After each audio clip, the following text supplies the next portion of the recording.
Te lo explico. Historia contemporánea para bachillerato. Si quieres saber cosas sobre la Revolución Industrial y concretamente sobre la agricultura y la población en la Revolución Industrial, has llegado al sitio perfecto, porque yo te lo explico. En primer lugar, vamos a aclarar una serie de términos. Dos términos que son similares, que a veces se utilizan en condiciones parecidas, pero que no son exactamente lo mismo. Y es el término revolución industrial y el término industrialización. El término revolución industrial lo utilizamos normalmente cuando nos referimos a Inglaterra, a lo que pasó en el siglo XVIII y XIX en Inglaterra, porque entendemos como revolución un cambio fundamental en la estructura de la sociedad, es decir, una sociedad que pasó de ser una sociedad fundamentalmente agrícola, mayoritariamente agrícola, para pasar a una sociedad de sector secundario, de sector industrial. Y le llamamos revolución porque Inglaterra fue el primer país que hizo esto. En los demás países se copiaron, se imitaron sistemas que se habían aplicado en Inglaterra, y por eso hablamos de los demás países, de Francia, de Inglaterra, de Alemania, de procesos de industrialización. E incluso va a haber muchos de estos procesos que van a llegar prácticamente hasta el siglo XX. Vamos a ver de qué punto partimos. Partimos de las sociedades preindustriales, es decir, las que eran fundamentalmente agrícolas, y nos movemos fundamentalmente en el antiguo régimen. Vamos a recordar un poco cómo funcionaba. Básicamente estamos en una sociedad estábamos en una sociedad de agricultura de subsistencia. ¿Y qué características tenía esa sociedad? Pues que tenía un estancamiento económico, porque era una agricultura que no daba muchas veces ni para comer. Por lo tanto, ese estancamiento económico llevaba y conllevaba un estancamiento demográfico, porque crecía la población, pero luego moría mucha población y se volvía a estancar. Lógicamente, otra de las características es que la industria es la industria artesana, de una industria de muy poca producción, y lógicamente si hay muy poca producción hay escaso comercio en las sociedades del antiguo régimen. Este es el punto del que partimos, y vamos a ver cómo vamos a cambiar eso. Hay que decir que desde mediados del siglo XVIII Inglaterra protagonizó un proceso de concentración industrial de fábricas sin precedentes. El desarrollo en pocas décadas de las ciertas industrias, especialmente las industrias textiles del algodón y la siderurgia, fue de tal magnitud que por eso le llamamos un proceso revolucionario. Un proceso que cambió, afectó a todos los sectores de la sociedad de una manera u otra. Cambió la manera de funcionar de la población, de la agricultura, de la producción de manufacturas, de la banca, del comercio, de los transportes, no quiero ni mencionarlo. Es decir, que cambió la fisonomía, no solamente material, sino también filosófica, política de la sociedad. Aunque estos cambios se iniciaron en el Reino Unido, se fueron afectando y expandiéndose por todos otros países de Europa primero y después del mundo. Es, uno de los cambios fundamentales que produce esta situación es que el gran mercado que se va a producir, porque ya los productos no serán para consumo propio, sino para vender, no serán para consumo cercano, sino para vender a otras partes del mundo, se va a crear un mercado mundial, mercado cuyos, clientes, proveedores y productos se reparten por todo el mundo. Vamos a hablar aquí, en primer lugar, de la primera revolución industrial, porque, la revolución industrial la podemos dividir en dos fases. Una primera fase que va desde 1780 a 1870 y que se caracteriza fundamentalmente por un par de aspectos o tres importantes. El primero es el uso del carbón como fuente de energía. Es decir, las primeras fábricas se van a utilizar, en esas fábricas se van a utilizar primero carbón vegetal, después carbón mineral. Y va a ser así para, utilizar la máquina por excelencia que provee la primera revolución industrial, que es la máquina de vapor. Las fábricas se van a mover a partir de máquinas de vapor, y la fábrica va a ser el símbolo del nuevo maquinismo de la nueva civilización. Y las industrias que empiezan primeras de todos en este periodo es la industria del algodón. Es decir, dentro del textil, el algodón. ¿Por qué? Pues porque veremos que es fácil de manejar, es más dúctil que la lana, y no se necesita una gran inversión de capital para crear fábricas y manufacturas de algodón. Posteriormente se produjo una nueva fase, un cambio económico, la que hemos llamado la Segunda Revolución Industrial. Es una revolución industrial que empieza en 1870, que prácticamente llega hasta el siglo XX. La energía fundamental de esta fase no va a ser ya el carbón, sino que va a ser la electricidad y el petróleo. Y la máquina que va a dominar en casi todos los aspectos va a ser el motor de explosión, como símbolos de esa nueva transformación del capitalismo. Pero os he prometido que íbamos a hablar de agricultura y de población. Vamos a empezar hablando de demografía. La población inglesa se triplicó en medio siglo aproximadamente. De los 5 millones de habitantes que tenía en 1701, se pasó a los 17,9 millones de habitantes en 1851. Es decir, fijaros que en un siglo y medio prácticamente se multiplica por 5. Además, el crecimiento demográfico hay que entenderlo, ya lo vimos cuando explicamos la población del antiguo régimen, que se debe a dos factores fundamentales. Solo se aumenta la población porque aumenta la natalidad y disminuye la mortalidad. Estas son las dos causas fundamentales del crecimiento demográfico. ¿Cuál es, hablando de natalidad? ¿Por qué aumentó la natalidad? Pues porque el desarrollo económico llevó sobre todo a un adelanto de los matrimonios.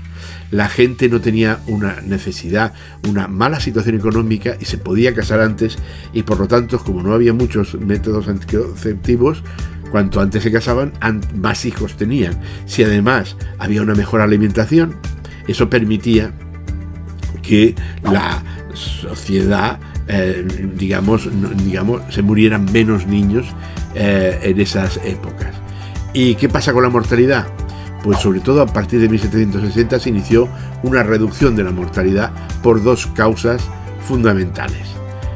Una más que otra. La primera y más importante es que mejoró la dieta. La mortalidad estaba muy relacionada con las enfermedades y con el hambre.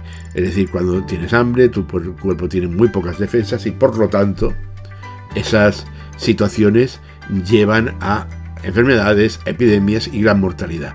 Las mejoras en la agricultura que produjeron cambios para producir más variado y mejor, eso posibilitó una bajada de la mortalidad. Y otro aspecto a tener en cuenta fueron los avances en la medicina, como la vacuna contra la viruela, las condiciones higiénicas mejoraron, la ropa interior, la potabilización del agua también. Pero esta segunda os he dicho que es menos importante, porque ¿quién podía acceder a la medicina en esta época de la que estamos hablando? Muy poca gente. Las clases más adineradas eran los que tenían disposición del médico. Las demás, la mayoría de la gente, no tenía acceso a la medicina. En la segunda mitad del siglo XIX se produjo el descenso de la natalidad, porque claro, cuando la gente se dio cuenta de que no se le morían tanta gente, tantos niños, empezaron a bajar, los hijos que tenían, entre otras cosas porque durante el siglo XIX empezaron a prohibir el trabajo infantil, porque antes los niños se decía que venían con un pan debajo del brazo, es decir, que a los 3-4 años se ponían a trabajar. Eso también impidió que la gente tuviera tantos hijos, porque no podía mantenerlos, y sobre todo el hecho de que no se morían tanto, pues empezaron a pensarse cómo podía bajarse esa mentalidad. Ese cambio de tendencia permitió el crecimiento demográfico sin precedentes. Hemos visto las gráficas en el crecimiento de la población mundial, que son espectaculares, y por eso hablamos de una revolución agrícola, porque pasamos de una natalidad y mortalidad muy altas a una natalidad y mortalidad muy bajas. Pero aún y así, siendo bajas, el crecimiento de la población suele ser muy importante. Vamos al segundo apartado, que es el apartado de la agricultura. El sector agrario contribuyó de forma decisiva a la industrialización. Es más, yo creo que no podríamos explicar la revolución industrial si no entendemos que antes de una revolución industrial se tiene que producir una revolución agrícola. La llamada revolución agrícola se inició a principios del siglo XVIII con las leyes de cercamientos, de poner vallas al campo en Inglaterra, los llamados Enclosures Acts, y la introducción de novedades técnicas. ¿Por qué tan importantes estos cercamientos? Porque las tierras en el antiguo régimen muchas veces habían tierras comunales, tierras que se cultivaban, aunque eran de diversos propietarios, se cultivaban todos a la vez, porque había muy pocas máquinas para trabajar, y digamos en un sitio se sembraba el trigo, con el mismo arado se sembraba el trigo de varios propietarios. Eso, para experimentar, para mejorar, era imposible.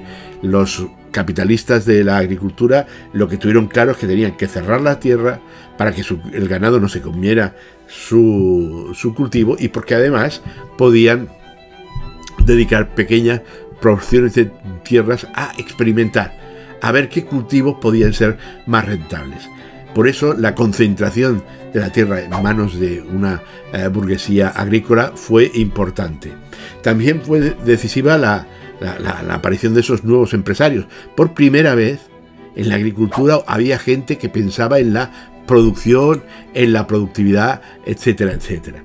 Ese proceso experimentó un notable incremento a partir de 1760 y se prolongó hasta 1860.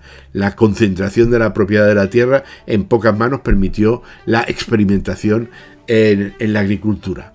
Pero vamos a ver, fijaros, os voy a poner aquí un gráfico para que veáis de dónde partimos. Si no, no es fácil entender este proceso. En el antiguo régimen se utilizaba mucho, pasaba mucho esto que llamamos aquí en el cuadro ley de rendimientos decrecientes.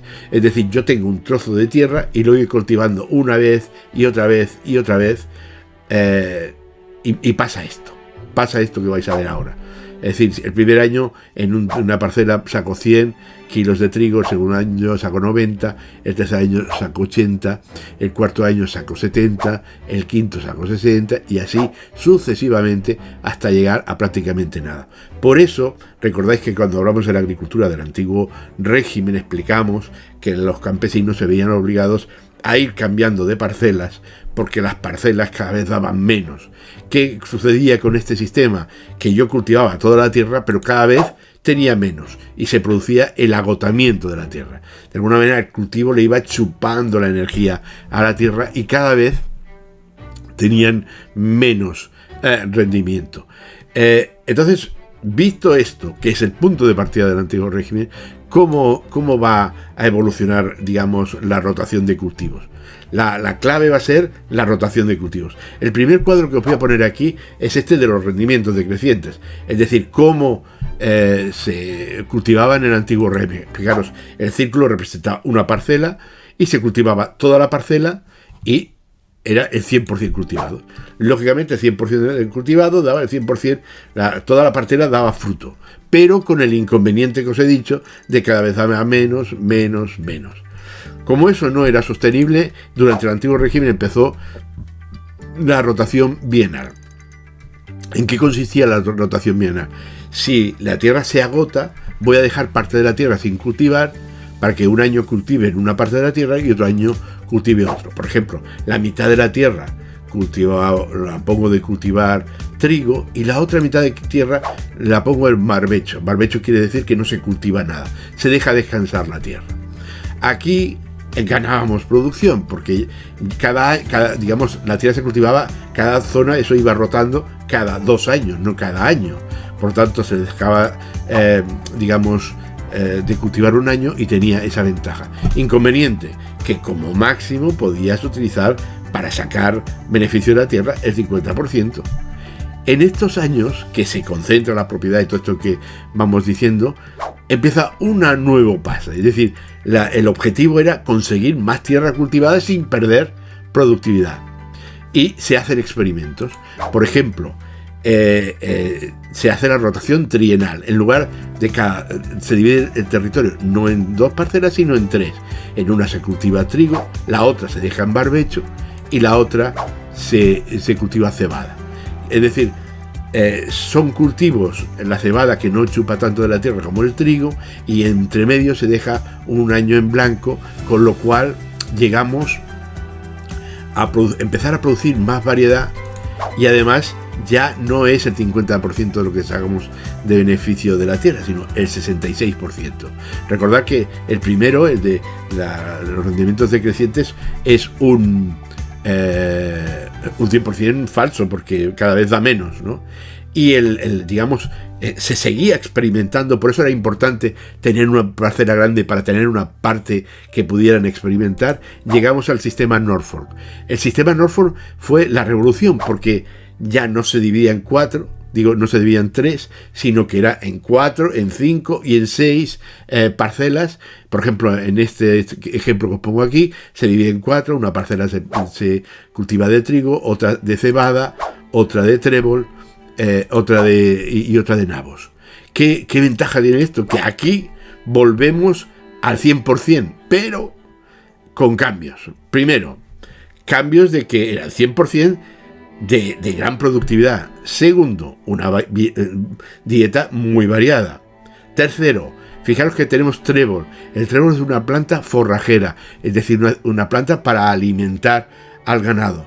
Claro, como se cerraron las granjas, el ganado ya no podía ir por todos lados, se tuvo que, ya lo veremos más adelante, se tuvo que meter en establos. Entonces había que producir alimento para el ganado. Ese 25% de trébol era alimento para ganado. Los nabos, digamos, mejoraban la dieta, y teníamos 4 productos diferentes y se producían al 100%. Llegaron a hacer quinquenales de 6 años.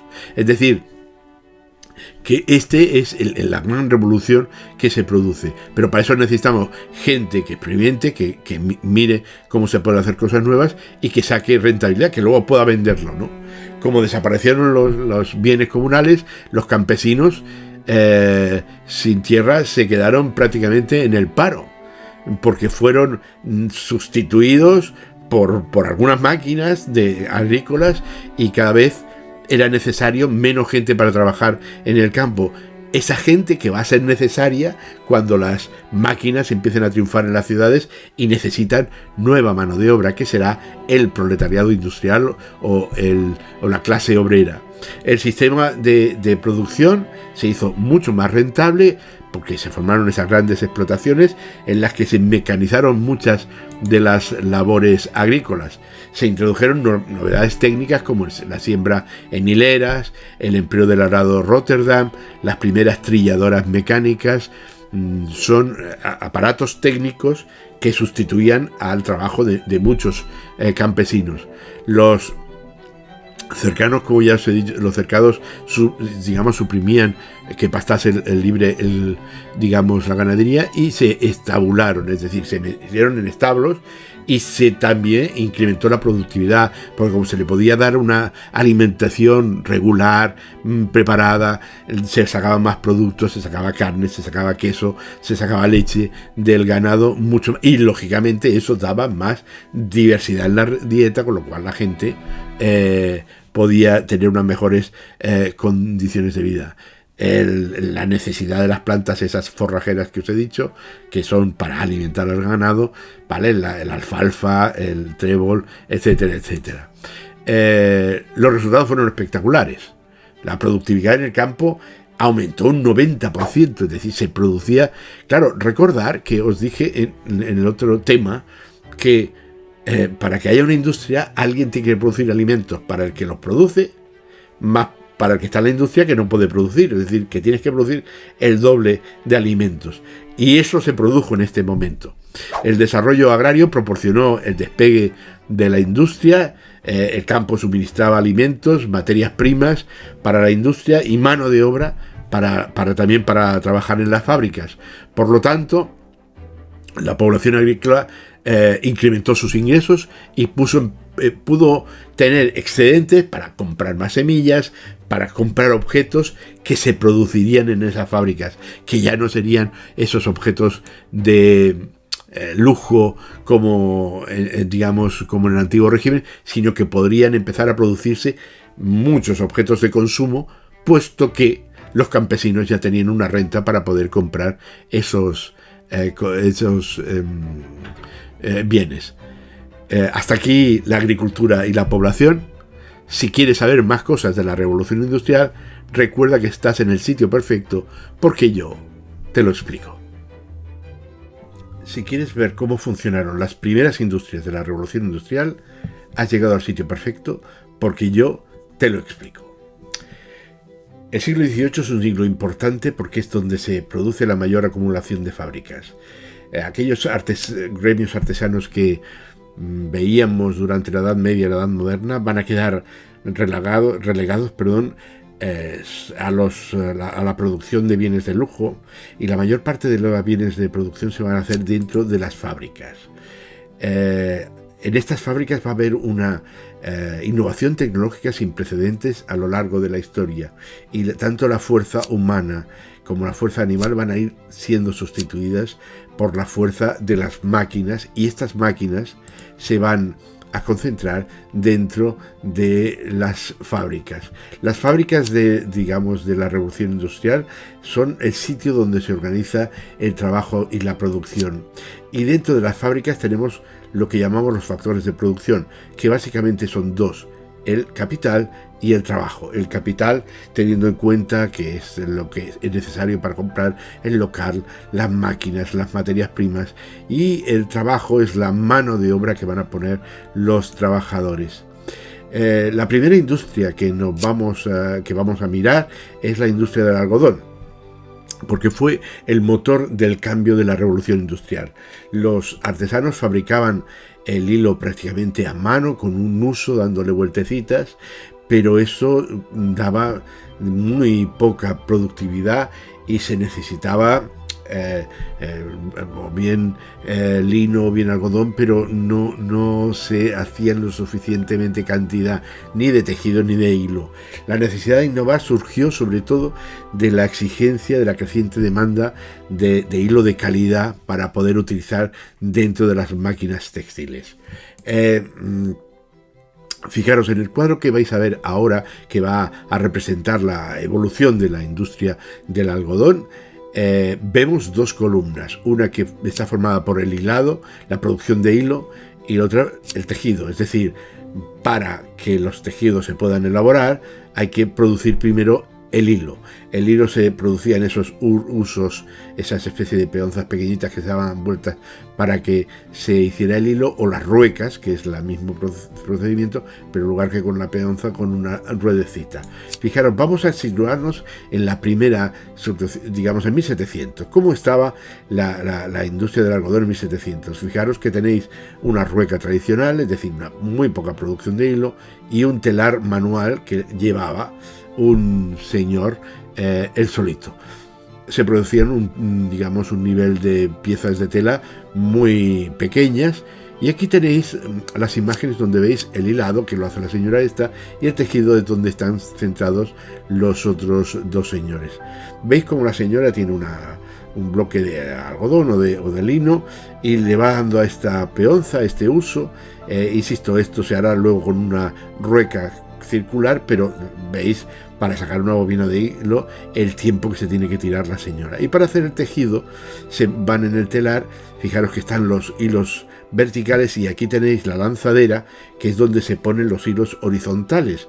Veréis que el señor tiene que pasar de un lado al otro los hilos horizontales. Veis que lanza la lanzadera y pasa a través de los hilos verticales al otro lado. Entonces apretan el hilo, con los pies cambian los hilos verticales otra vez y pasan otra vez la lanzadera. Fijaros la de cientos de veces que se tenía que hacer esto para hacer 1 metro de tela. Por lo tanto, es un proceso súper lento, con muy poca producción y evidentemente muy poca productividad.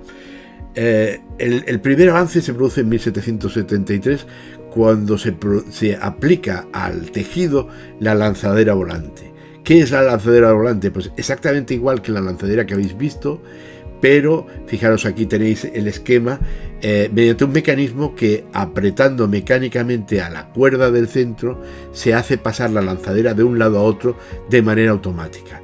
Con lo cual, veis que los movimientos del artesano van mucho más rápido. Por lo tanto, ahí se produce ya un gran invento que mejora en el tejido, no en el hilado.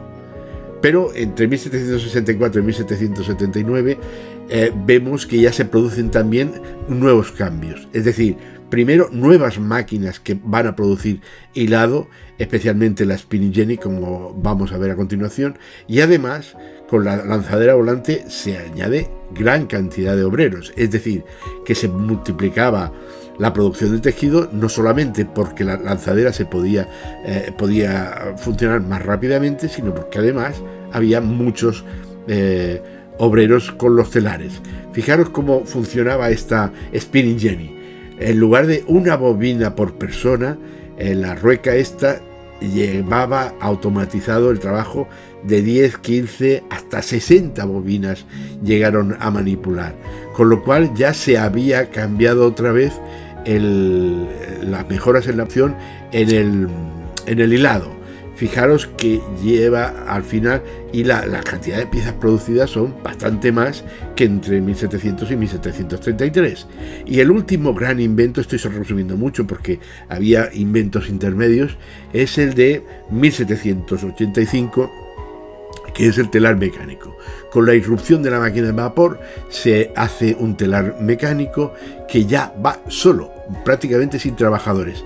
Es este que veis aquí, son piezas metálicas que, la máquina de vapor las mueve, y fijaros a la velocidad que hacen todas las operaciones que antes se hacían a mano. Es el señor Cartwright que inventa este telar que nos lleva a hablar lógicamente del gran invento que será necesario en la revolución industrial, que es la máquina de vapor. Eso va a producir un gran cambio en la productividad, todo que el señor James Watt la inventó en 1769, hasta 1776 no la puso en funcionamiento, y este invento permitía utilizar la fuerza del vapor para mover las máquinas. Fijaros, se acabaron los señores moviendo la máquina, es la fuerza del vapor. Fijaros si fue importante y revolucionario este invento, que en 1800 había 500 máquinas de vapor en toda Inglaterra, pero en 1830, es decir, solo 30 años después, ya había 15.000 máquinas de vapor.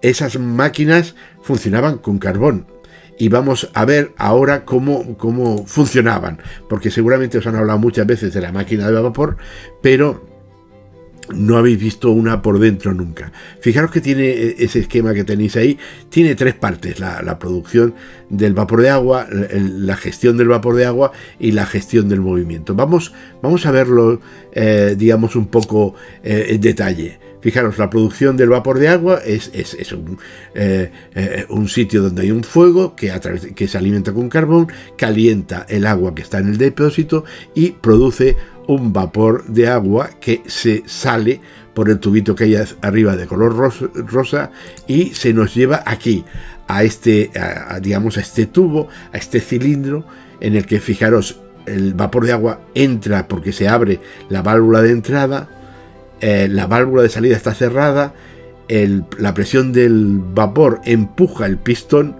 y hace que se mueva la biela. Cuando ya ha llegado hacia la derecha el pistón, se cierra la válvula de entrada, se abre la válvula de salida, sale por ahí el vapor de agua restante. Al no tener presión el pistón vuelve hacia atrás y volvemos otra vez a la situación. El movimiento del pistón hace que se mueva hacia adelante y hacia detrás, y fijaros que la biela lo que hace es mover la rueda de un ferrocarril o la rueda de un torno o las ruedas, se puede transformar este movimiento circular en movimiento hacia adelante y hacia detrás como se quiera. El agua que va saliendo de la válvula de salida empieza a un condensador y se recupera otra vez. Fijaros, ahí tenéis otra vez el ciclo entero para que veáis cómo funcionaba esa máquina de vapor. Lógicamente, esa máquina de vapor se produjo, entre otras cosas, porque el otro bloque industrial del que vamos a hablar, la siderurgia y la metalúrgica, también tuvieron un desarrollo importantísimo. Recordad que la siderurgia sería la parte que se dedica a la conversión del hierro que se saca como tierra de las minas, se pasa por los altos hornos y se convierten en bloques de hierro o en láminas, ¿no? El primer paso para la mejora de la producción de ese material de hierro sería la introducción de los hornos de carbón de coque. Claro, ya veremos que para mejorar la producción hace falta pasar el hierro por altas temperaturas y eso requiere alta concentración de combustible. El carbón de madera, que era el tradicional, tenía dos inconvenientes. Primero, que era menos calórico, es decir, que se necesitaban más kilos de carbón para calentar la misma temperatura. Pero además el otro problema es que, si ponías los altos hornos cerca de un bosque, cuando se acababa la leña del bosque, se acababa el carbón. En cambio, cuando se pusieron cerca de minas, las minas eran mucho más largas, mucho más grandes y con mucha más producción. Su invento pues tuvo mucho interés cuando sobre todo el señor Onion y el señor Henry Cort inventaron el pudelado. El pudelado era la transformación del hierro de hierro dulce a hierro colado. Por otra parte, también el proceso de laminado, es decir, cuando se conseguía ya el metal, el conseguir fabricarlo en láminas fue interesante porque, claro, es mucho más fácil para la metalurgia convertir esas láminas en chapas de locomotoras o de máquinas o de telares y poder cortar, manipular, etcétera, etcétera, las piezas de hierro que iban a ir a las máquinas. El resultado de estos avances fue una concentración de las fábricas cerca de las minas de carbón. Fijaros, aquí vais a tener un mapa donde vais a ver dónde estaban las fábricas cerca de las minas de carbón de madera y de carbón de coque. Fijaros, las primeras son las de color naranja, que son las de carbón de madera, ¿no? Estas son las iniciales, pero los centros industriales más importantes son estas que están marcadas con los círculos marrones. Fijaros que está Glasgow, Edimburgo, Darlington, Newcastle, Manchester, Sheffield, Leicester, Swansea, todos los centros más importantes de producción de carbón de Inglaterra durante la Revolución Industrial. El resultado de todos estos avances fue la concentración de las fábricas cerca de las minas de carbón, como ya hemos dicho, y el impulso de todo esto llevó a la demanda de máquinas, máquinas para fabricar máquinas de la industria textil y después, a partir de 1830, para fabricar todas las piezas de hierro del ferrocarril, tanto fueran vías, que es por donde va a circular el ferrocarril, como locomotoras, vagones, etcétera, etcétera, etcétera. Fijaros, aquí tenéis unos datos de la producción de hierro y de carbón en el siglo XIX en Inglaterra. Millones de toneladas de hierro o de carbón. Fijaros, empieza con carbón, empiezan 10 en 1849, en 1850 y ya 230, perdón.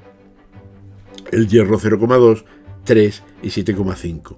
Es decir, el crecimiento de la producción es realmente exponencial.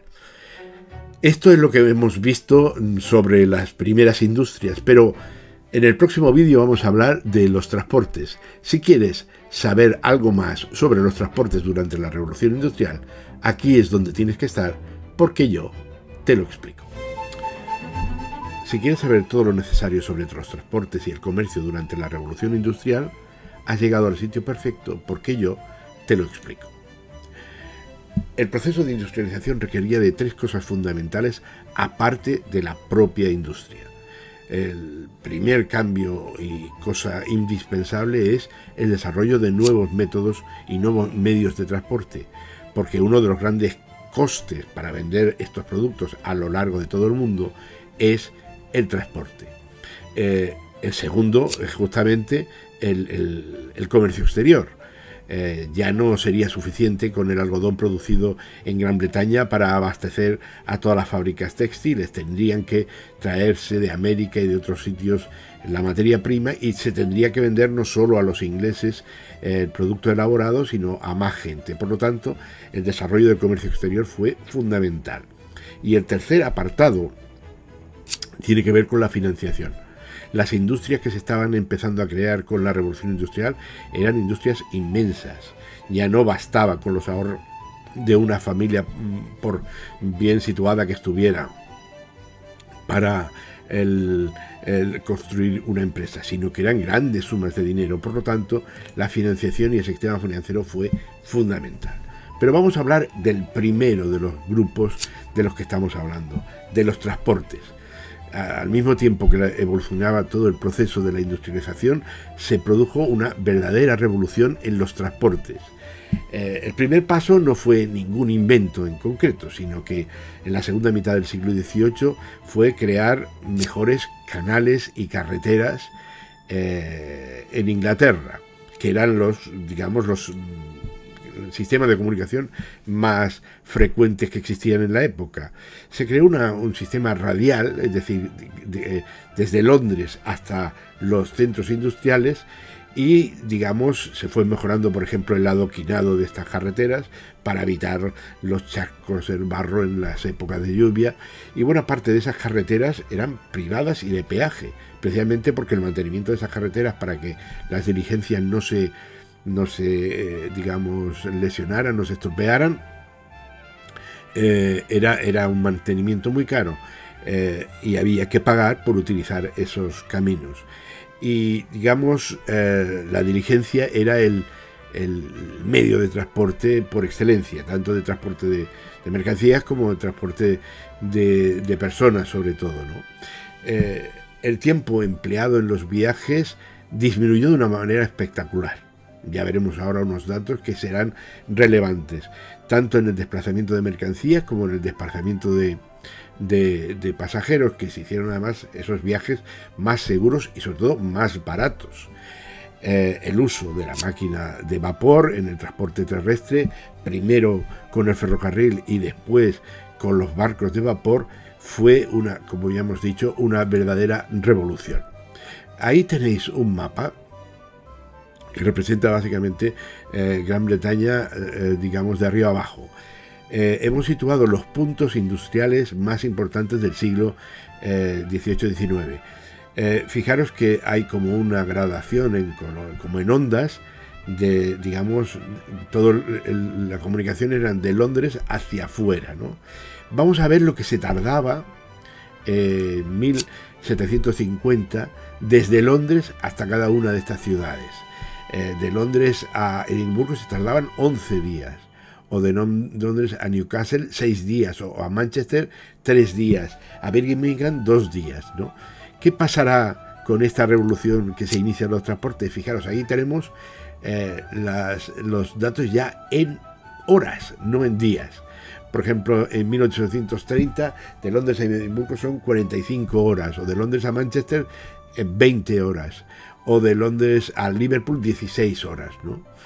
Pero bueno, ya ha entrado, a la mitad del siglo XIX, en 1955, ya son, por ejemplo, de Londres a Manchester 5 horas, o 9 horas a Newcastle, o 5 horas a Liverpool. Evidentemente, los datos que veis en ese mapa, se ve claro la revolución en tiempo, de ir de Londres a Edimburgo en 11 días a irlo en 14 o 15 horas. Es espectacular la diferencia, ¿no? El tiempo empleado por los viajes, como veis, disminuyó de una forma espectacular, y los desplazamientos de mercancías y pasajeros se hicieron más y más seguros. Además, las el gran volumen de la carga redujo los costes de transporte, porque ya veremos que no solamente es la mejora de las carreteras, sino sobre todo los ferrocarriles y los barcos. Por lo tanto, el transporte de materias primas y los productos elaborados se abarataron mucho por esos costes de transporte. ¿Y cuál es la estrella de esta revolución en los transportes? El ferrocarril. Fue la gran revolución. A pesar de que la máquina de vapor se conocía desde 1769, la aplicación de esta máquina al transporte se retrasó porque inicialmente no parecía necesario un ferrocarril, puesto que ya había canales, digamos, de barcos, digamos, conectando los centros industriales más y los puertos más importantes del país. Y por lo tanto no se hacía imprescindible. Fue el ingeniero George Stephenson quien construyó la primera locomotora de vapor para el transporte de personas y mercancías, una, digamos, conocida con el famoso nombre de The Rocket, el cohete, ¿no?, que realizó su primer trayecto en 1825. Pero recordar que esta primera locomotora era como una atracción feria, es decir, se ponían circuitos, o sea, recorridos circulares en sitios donde la gente se montaba, daba una vuelta, como si fuéramos a la feria y nos montáramos en una atracción. El salto definitivo ya fue hacia 1830, cuando se inauguró la primera línea ferroviaria, que fue desde Liverpool hasta Manchester.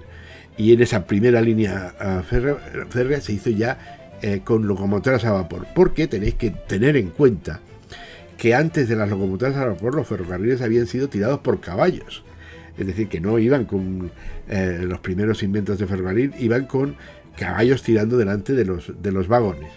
El salto fundamental después del ferrocarril fue la navegación a vapor. La navegación a vapor se inició antes, pero tuvo una evolución más lenta, ¿no? En 1807 el barco ideado por un americano, Robert Fulton, recorrió el río Hudson en Estados Unidos, y a mediados del siglo XIX los barcos de rueda de paletas, esos que habéis visto por ejemplo en las películas que salen en Mississippi con esas ruedas grandes, fueron sustituidos por los barcos de hélice. Claro, eso fue fundamental para el transporte transoceánico, porque las paletas en medio del océano como que no funcionan muy fácilmente, y fueron, digamos, más potentes. Y se le añadió a eso otra cuestión, y es que la madera de la que estaban construidos los barcos fue sustituido, los cascos fue sustituido por el acero, y eso permitió barcos mucho más grandes, barcos con una capacidad en mercancías también muy superior. ¿Qué consecuencias tuvo toda esta revolución en los transportes? Pues varias. Primero, benefició a la industria metalúrgica, porque lógicamente con toda esta revolución de los transportes había que construir locomotoras, había que construir barcos, había que construir vías, había que construir máquinas de vapor. Todo eso fue espectacular para la industria metalúrgica y siderúrgica. Significó también un gran desarrollo de la ingeniería civil, porque muchas de las cosas que se tuvieron que construir para los ferrocarriles, puentes, túneles, se hacían muchas veces de hierro, y tuvieron que desarrollarse muchas obras de ingeniería paralelas a la construcción de vías ferrocarriles. También el ferrocarril facilitó el transporte de materiales pesados, es decir, de gran cantidad de hierro y de cosas que por diligencia eran prácticamente imposibles de llevar. La locomotora era capaz de transportar un gran volumen de carga. Además, se acortó, como ya hemos dicho, el tiempo de los viajes de forma espectacular. Abarató el precio de las materias primas y de los productos, ya que la reducción de los costes en transporte se hizo también de una manera muy importante, ¿no? Y sobre todo fue muy importante para el comercio exterior, porque tanto los ferrocarriles dentro de todo Gran Bretaña, pero también en Europa y en América, y los barcos a vapor que atravesaban el Atlántico, pues hicieron que el comercio británico tuviera mucha importancia, durante la Revolución Industrial. El volumen de actividad aumentó desde 1750, sobre todo debido al desarrollo de la producción manufacturera británica, que se exportaba fundamentalmente a América, ¿no? La importación y exportación, sobre todo de productos, especialmente del algodón, destacan sobre otros productos. Pensar que a comienzos del siglo XIX el algodón en rama suponía el 50% del valor de las exportaciones, pero ya suponía el 20% de las importaciones, es decir, que se necesitaba más algodón del que se producía en Inglaterra.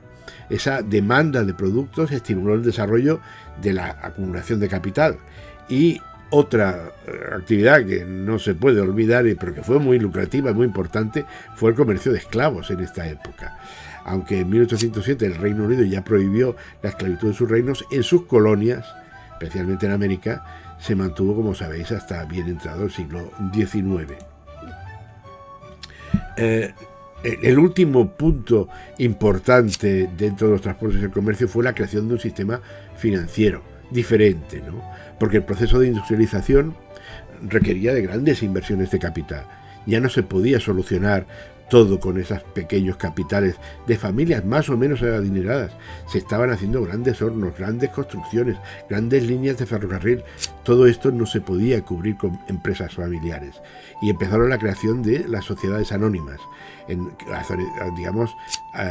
sociedades que estaban formadas por varios inversores que se dividían el capital en acciones y que de esa manera se podía conseguir una gran cantidad de capital. Muchas de estas sociedades acabaron cotizando en bolsa y teniendo beneficios por el valor de las acciones. Los bancos fue otro gran cambio en esta época, porque hasta la Revolución Industrial el banco tenía la función de guardar dinero, básicamente. Pero en esta época los bancos se convirtieron en entidades de inversión, es decir, fueron muchas veces socios de esas sociedades anónimas de las que estábamos hablando y ponían capitales. Igualmente la circulación de capitales se benefició de las facilidades de pago, porque ya no era posible ir con la maletita de oro desde Londres hasta Nueva York o de Nueva York hasta Ciudad del Cabo. Empezó a utilizarse cosas como los cheques, las letras de cambio, los pagarés, es decir, documentos que no exigían llevar el oro o la plata para pagar. Digamos, conforme se complicó el comercio, eso fue necesario. Y lógicamente fue el triunfo total del papel moneda, es decir, de los billetes.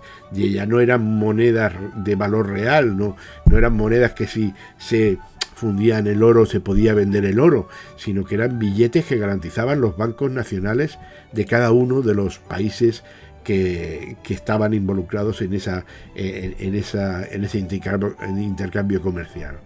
Estos son los grandes cosas importantes de la revolución industrial con respecto a las primeras industrias. Si quieres saber más cosas de la revolución industrial, estás en el sitio perfecto. Mira los próximos vídeos, porque yo te lo explico. Bienvenidos a Educa Historia. Si quieres saber cosas sobre el liberalismo y el capitalismo, has llegado al sitio perfecto, porque yo te lo explico. Vamos y continuamos hablando de la revolución industrial, y vamos a tener en cuenta que la revolución industrial permitió el paso de una economía limitada a una economía liberal, una economía agraria, una economía industrial, que se basaba en una serie de principios que vamos a ver a continuación. Os he puesto aquí los 5 puntos más importantes de lo que va a representar el liberalismo económico con respecto a la economía de antiguo régimen que ya hemos analizado en otros vídeos. El primer punto es que los liberales van a defender el interés individual. Es decir, aquella idea general del antiguo régimen de que la felicidad ya la encontraremos en el cielo, ellos creen que no, que se empieza aquí en la tierra y empieza por el beneficio económico, digamos, de interés personal. Y el interés personal, la iniciativa privada, es lo que va a ser el motor de la economía. Y lógicamente esa economía se va a a gobernar por una de las leyes que ya inició Adam Smith, económicas, que es lo que llaman ellos la ley de la oferta y la demanda. Vamos a dedicarle un espacio más adelante para profundizar en ella, pero en cualquier caso, la ley de la oferta y la demanda, es decir, la oferta de los productos y la producción y los precios de los mismos, se ajustan, según los liberales, automáticamente entre ellos. Por lo tanto, es el mercado el que marca cómo tienen que evolucionar esos precios. Para que eso sea así, la libre competencia entre las empresas tiene que establecerse. Todo aquello que hablábamos de la industria del antiguo régimen, de los gremios, los sistemas de gremios con monopolios, con prohibición de bajadas de precios, con no negociar los precios de las materias primas, todo eso con el liberalismo se acaba, puesto que la libertad de empresa y de competencia estimula el descenso de los precios y la innovación tecnológica, como hemos ido viendo en los inventos económicos de las industrias de la revolución industrial. El 4 punto sería la no intervención del Estado. Para los liberales, el Estado es simplemente un árbitro que tiene que impartir justicia y hacer las 4 cosas que ninguna iniciativa privada podría hacer, por ejemplo, un hospital o una carretera. Por lo tanto, el Estado tiene que intervenir lo mismo, y ya veréis como a lo largo del tiempo los liberales van a estar en contra de las subidas de impuestos, porque las subidas de impuestos son un intento de reequilibrar la riqueza, y los liberales piensan que no hay que reequilibrar nada, porque la riqueza se equilibra sola mediante la iniciativa privada. Y finalmente el libre comercio, que es un complemento de lo anterior, puesto que el libre comercio significa que todos los países del mundo tienen que dejar libres los precios de los productos, entre otras cosas porque en el siglo XVIII había muchos países que utilizaban los aranceles. Los aranceles son impuestos para evitar que los precios más baratos de productos extranjeros sean competitivos con los nacionales. ¿Qué se hacía? Se ponían impuestos sobre los productos más baratos que venían de fuera y al final eran más caros que los nacionales, pero artificialmente, no a precio de mercado. Por lo tanto, ellos creen que ese libre comercio tiene que ser una cosa fundamental. Y vamos a hablar de un par de teóricos del liberalismo. Hay muchos, pero vamos a hablar de 2. Uno que es francamente optimista, que cree que el libre comercio es el liberalismo es la solución a todos los problemas, y otro que es un poco más pesimista. El optimista es Adam Smith. Es el principal teórico del liberalismo clásico. Fue un escocés, Adam Smith, que vivió entre 1723 y 1790 y que escribió un libro cuyo nombre completo es Ensayo sobre la naturaleza y causa de la riqueza de las naciones, pero que se conoce vulgarmente con el sobrenombre de La riqueza de las naciones, publicado en 1776, y en ella ya introdujo las ideas fundamentales de lo que sería el liberalismo económico. Vamos a algunas de ellas. Bueno, pues en ese libro es donde se dice que lo que mueve a las personas a actuar en la economía es el interés individual. Lo que hace que una persona monte un negocio o que cultive algo es porque cree que va a ganar dinero con ello y va a ser más feliz con el dinero que gane. Y esa doctrina ya, apoya la iniciativa privada frente a la iniciativa del Estado, como hemos dicho. Pero según él, el Estado se tenía que limitar su papel y dejar a lo que él llamaba la mano invisible del mercado, que ya organizaría los precios mediante esa ley de la oferta y la demanda. El Estado debía limitarse, como ya hemos dicho antes, a mantenimiento de la justicia, defender el territorio, hacer aquellas obras que la iniciativa privada no pudiera hacer. Smith también defendió que la riqueza proviene del trabajo humano, es decir, no de la acumulación de metales preciosos o de tierras. Es decir, es uno de los primeros que se da cuenta que el dinero no es la riqueza, sino que es una representación de la riqueza, y la riqueza se produce mediante el trabajo humano.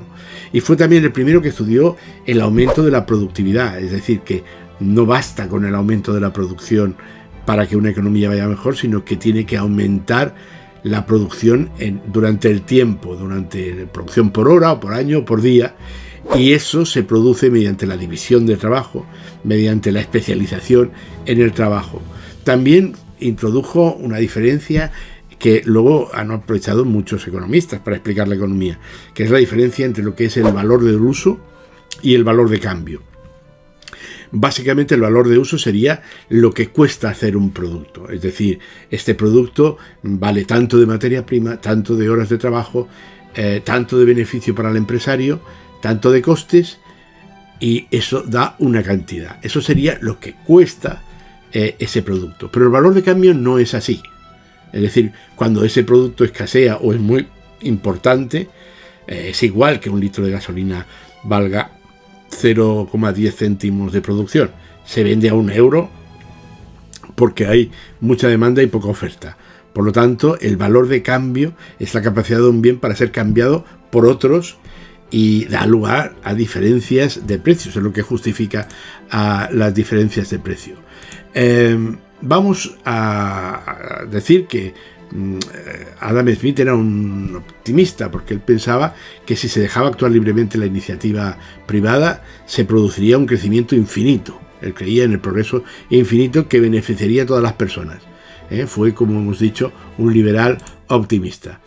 Y como es el que plantea inicialmente la ley de la oferta y la demanda, vamos a explicarla aquí, porque muchas veces a los alumnos les cuesta entender esta ley, ¿no?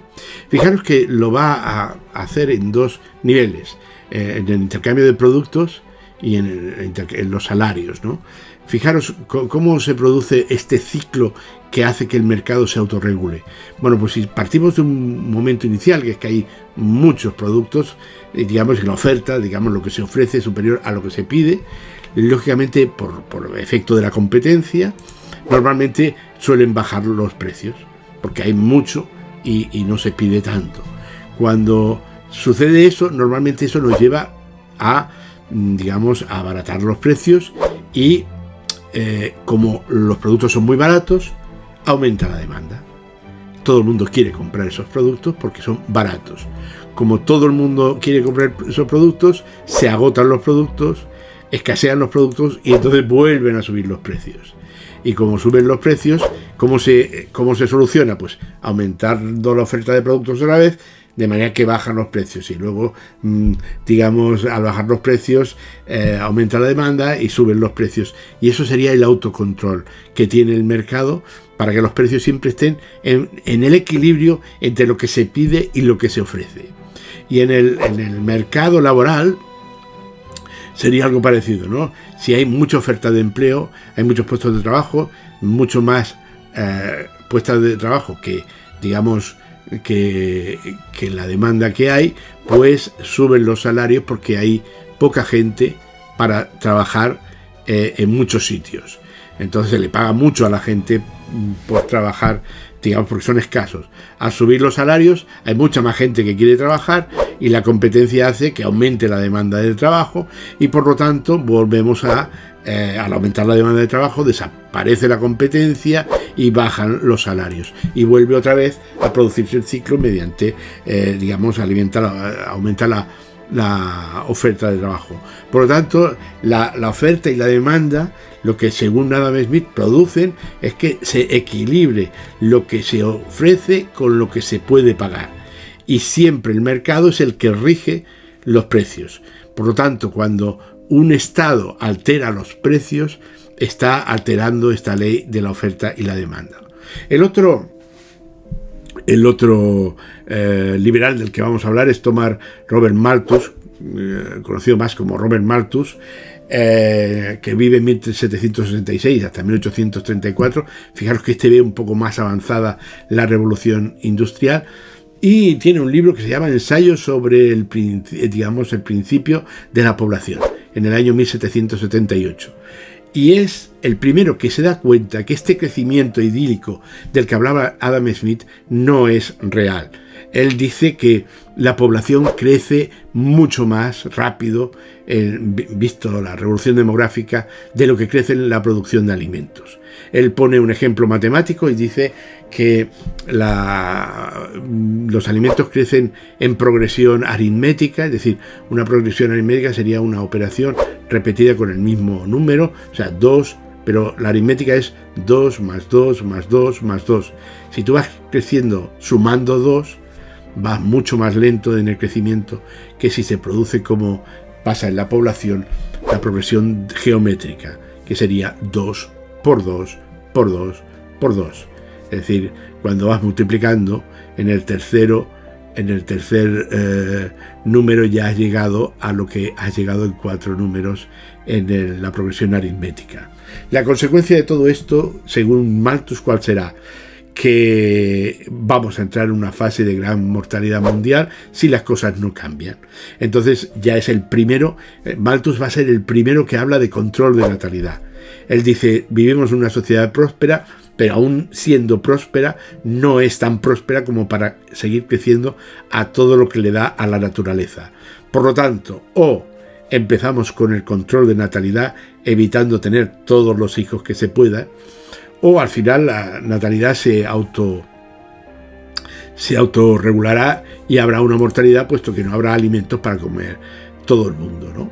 Estos, digamos, pensadores son los que dan cobertura teórica al nuevo sistema político y económico que se va a producir después de la Revolución Industrial, que es el capitalismo.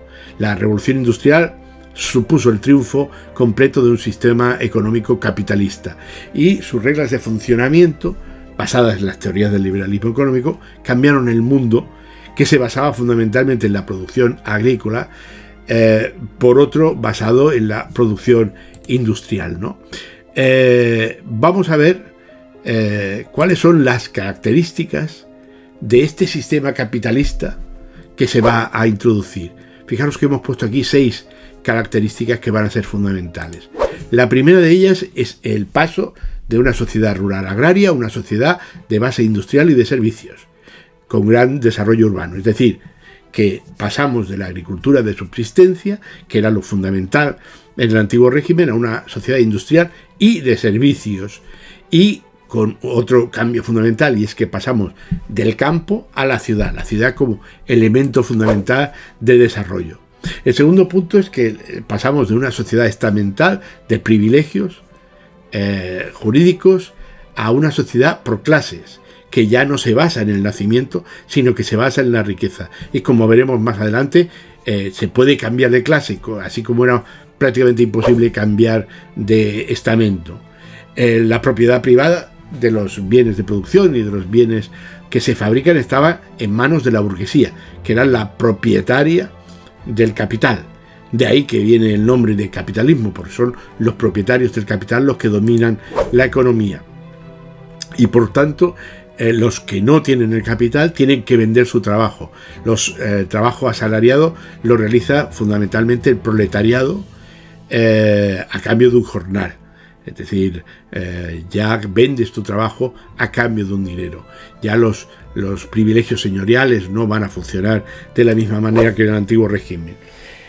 Lógicamente va a ser un sistema en el que la libre iniciativa y la no intervención del Estado tienen el objetivo de buscar el máximo beneficio empresarial. Ya veremos que esto teóricamente era muy verdad, pero luego va a comportar problemas, porque los que tienen más dinero van a intentar reducir los salarios de los que tienen menos dinero.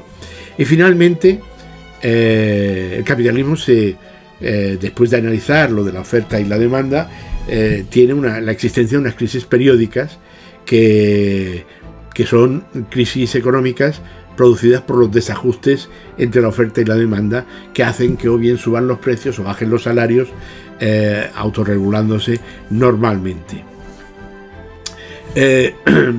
Evidentemente, el liberalismo económico es un cambio de economía dentro de la sociedad, pero tal y como vimos que funcionaba la monarquía absoluta, los cambios económicos y cambios políticos no es posible que lleven adelante. Los fundamentos económicos del liberalismo ya lo hemos visto hace un momento, ¿no? Propiedad privada, libertad económica, libre competencia, no intervención del Estado, etcétera, etcétera. Pero ¿cuáles van a ser paralelamente todos los movimientos políticos liberales del siglo XIX? Van a tener una serie de demandas en sus idearios. Demandas que se van a ir cumpliendo en algunos sitios de golpe, en otros sitios poco a poco, pero que van a ser el ideario fundamental del liberalismo. La primera idea es la soberanía nacional. Se acabó la idea de la soberanía real, de que el poder reside en el rey designado por Dios. El poder reside en el pueblo. Y recordar que el pueblo, mediante ideas que ya hemos visto anteriormente, mediante un pacto social, acuerda con sus gobernantes, ya veremos cómo, qué sistema de gobierno tiene. Por lo tanto, uno de los acuerdos que tiene con los gobernantes es que el pueblo tiene derechos individuales. El pueblo se convierte en ciudadanos, derechos individuales inalienables que nadie les puede quitar. Y para evitar la corrupción típica del antiguo régimen, se establece la división de los poderes de los que ya había hablado Montesquieu en la Ilustración. ¿Y cómo se lleva ese pacto social? Mediante el sufragio universal, en algunos casos, y censitario en otros. Universal quiere decir que vota todo el mundo, o censitario quiere decir que votan solo los que tienen un mínimo de riqueza. Pero en cualquier caso, ya no es designación divina, sino que es mediante la votación. Y lógicamente van a pedir una constitución, que sería la ley fundamental de un país, en donde se establecen los derechos y las obligaciones de todos los ciudadanos, del gobierno, de los reyes si los hubiera, de todo el mundo.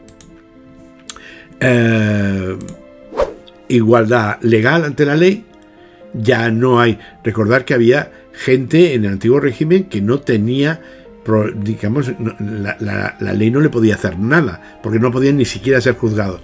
Ahora todo el mundo, teóricamente, somos iguales ante la ley, y las libertades fundamentales que van a reivindicar los liberales son la libertad de pensamiento, la libertad de expresión y la libertad de prensa. Con lo cual, vamos a ver, estas son las características de los gobiernos de las llamadas revoluciones burguesas. Lo cierto es que la sociedad industrial confirmó una nueva estructura social que, digamos, que era medida por la cantidad de la riqueza y no por el nacimiento, como hemos dicho.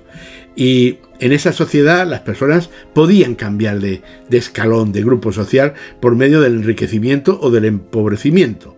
Y por lo tanto ya hemos dicho que tenían una movilidad constante a nivel social. Fijaros, vamos a recomponer esa pirámide que ya explicamos cuando hablamos del antiguo régimen, cómo queda después de la revolución industrial. Evidentemente había los más ricos arriba y los más pobres abajo, pero la cosa cambia un poquito. Fijaros, en la cúspide de la pirámide están lo que llamamos las clases altas. ¿Quiénes pertenecen a las clases altas? Los que tienen más cantidad de dinero, ya no de privilegios. Pueden tener privilegios, pero solo con los privilegios no les valen, tienen que tener dinero. ¿A quién pertenece? Pues a la nobleza tradicional, que eran los que mandaban, y a la burguesía, los principales industriales, los principales comerciantes, los principales banqueros. Fijaros que ya veremos con la revolución, como la Revolución Francesa, la burguesía va a exigir poder. ¿Por qué? Pues porque tienen dinero, porque necesitan estar tener poder para estar en la cúspide de la sociedad. El segundo grupo serían las clases medias. En las clases medias son los que tienen dinero, pero no con las cantidades grandes de la gran burguesía. Pues, por ejemplo, los trabajadores cualificados, los ingenieros, los contables, la gente que tiene una formación, las profesiones liberales como médicos, abogados, funcionarios, ¿vale? Y campesinos ricos con tierras, o pequeños industriales. Todos estos serían la clase media. Y el capítulo inferior, que es el más numeroso también, es el de las clases bajas, los que tienen menos ingresos, que dependen prácticamente solo de su salario, el proletariado industrial, o pequeños campesinos y jornaleros, o marginales de la sociedad que no tienen oficio ni beneficio. Esa sería la estructura social que queda en la sociedad de clases, que, como veis, es bastante diferente, sobre todo en el aspecto de que un señor que está en la clase alta, si se gasta el dinero, si lo malgasta, si lo pierde, baja a clase media o a clase baja. Y un señor de la clase baja, si ahorra dinero, si es capaz de ser creativo y llegar a conseguir una empresa, puede subir de clase. Por lo tanto, la idea del empresario americano, del sueño americano, es que el botones de un banco puede llegar a ser el director general, es la idea del sueño capitalista. Lo cierto es que hasta aquí hemos llegado con la revolución industrial, Pero tenemos nuevos temas para ti, porque si quieres, por ejemplo, saber qué pasa con la Revolución Francesa, has llegado al sitio perfecto, porque yo te lo explico.